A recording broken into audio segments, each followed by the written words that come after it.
Mbak Sri. Berarti tinggal 6. Maka marilah kita berupaya untuk melanjutkan forum silaturahmi ini di berbagai kesempatan yang memungkinkan, dengan meskipun berbagai tantangan, tapi insya Allah kita bisa melaksanakan. Tadi kalau sudah disampaikan jumlah putra, saya perlu mengingatkan saudara semua, mungkin anak-anak atau adik-adik yang belum tahu bahwa yang saya rasakan dan saya alami, perpindahan tempat tinggal Mbah Damanhuri itu beberapa kali. Jadi kalau anak-anakku atau adik-adikku taunya di Manyaran, di Jalan Borobudur Timur, itu sudah tempat tinggal yang terakhir. Sebelum di Borobudur Timur adalah di Jalan Sri Kuncoro 3 nomor 106A. Jadi di samping SMP Al-Azhar. Sekarang jadi SMP Al-Azhar. Dan sebelumnya di situ ada pabrik roti Bintang Jaya. Tempat tugasnya Mbak Bud waktu itu bertugas di situ. Mbak Tuti juga sebelumnya alumni situ. Itu yang mungkin suatu saat lewat di Jalan Sri Kuncoro 3 106A, itu dulu rumahnya atau tempat tinggalnya Mbak Damanhuri. Nah, sebelum di situ adalah di Jalan Abdurrahman Saleh di 174 nomornya apa? Di depan toko atau warungnya Bu Umamah. Toko MS di depan toko UMS ya. Di situ Bapak Damanhuri hanya sebentar dulu tinggal, dan di situ sempat berusaha membuat batu bata. Jadi Bapak itu di samping menjadi PNS saat itu di kantor perangan, juga punya usaha membuat batu bata.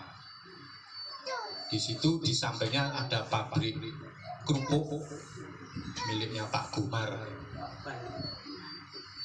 Terus pabrik kerupuk itu tutup, ditinggali Pak Ban yang rumah gedung di pojok itu. Kemudian sebelum di Jalan Abdurrahman Saleh itu Bapak Damanhuri tinggal di Jalan Siliwangi 428 Balingan.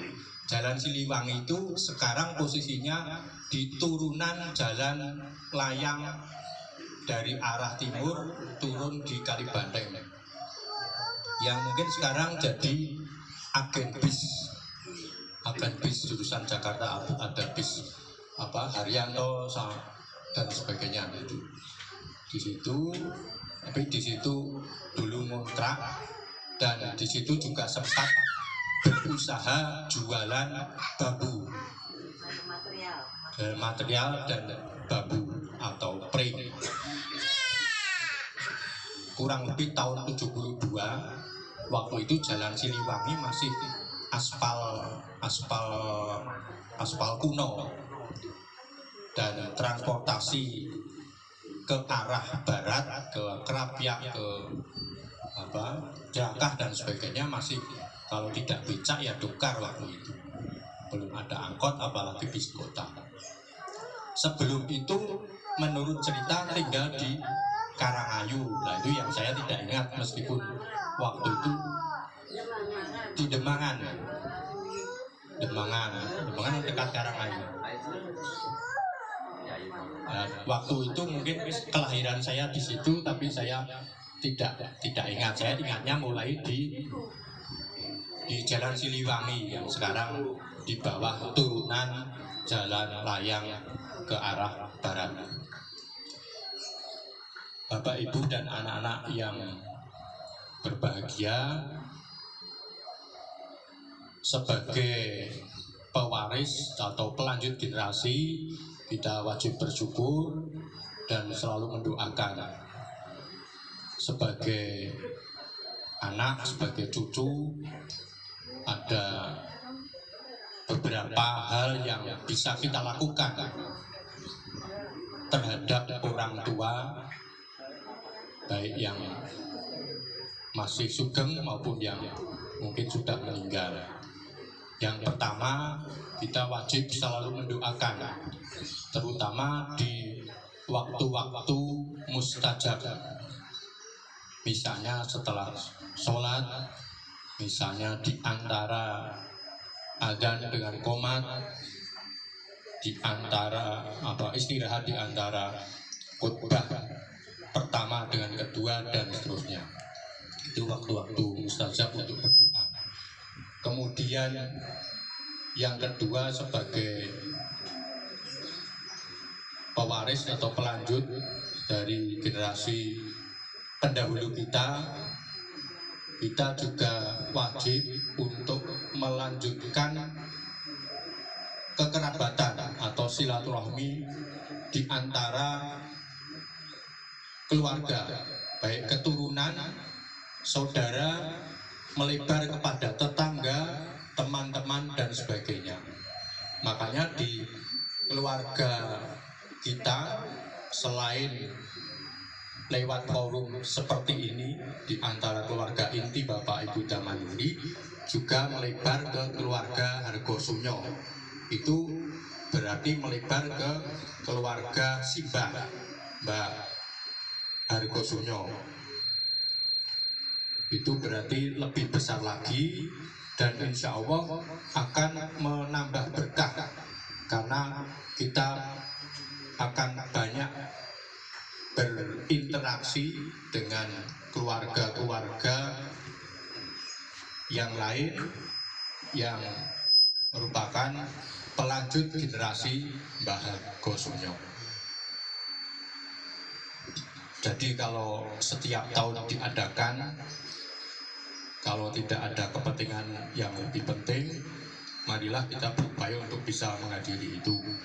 Tadi Pak D sudah mengingatkan juga bahwa pertemuan itu lebih efisien karena dalam satu hari, satu tempat yang sama kita bisa bertemu dengan banyak saudara, dan mungkin di antara generasi cucu, generasi cicit yang suatu saat ketemu di tempat lain yang jauh, tidak tahu ternyata menjadi saudara. Semoga semua itu membawa kebaikan bagi keluarga kita, keluarga Bapak Ibu Damanhuri, keluarga Mbah Hargosunyo, kemudian para pelanjutnya, kita, anak-anak kita, dan cucu kita. Kita berdoa semoga keluarga kita, keluarga besar kita diberi kesehatan, diberi keberkahan, bisa mencapai semua harapan, semua cita-cita, baik cita-cita orang tua maupun cita-cita kita masing-masing, merealisasikannya dengan berbagai ikhtiar. Dan karena berbagai tantangan, tentu setelah kita berikhtiar, berdoa, kita perlu tawakal. Kita pasrahkan semua upaya itu kepada Allah Subhanahu wa Ta'ala. Karena kewajiban kita hanya berikhtiar, tetapi untuk keputusan akhir ada di tangan Allah. Dengan kepasrahan itu kita bisa ridho, bisa menerima semua yang ditetapkan oleh Allah dengan sebaik-baiknya.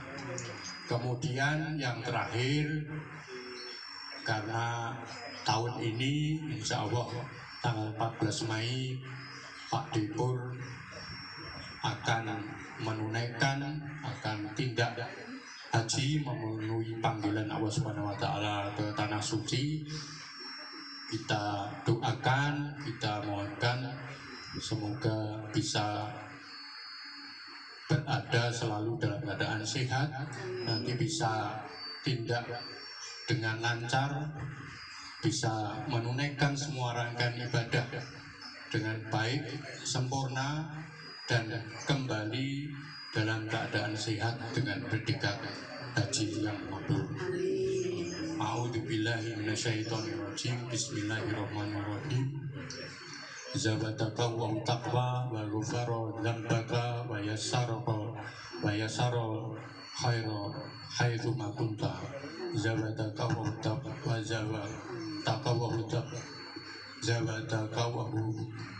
taqwa wa ghafara dzambaka wa yassara laka khairu ma kunta.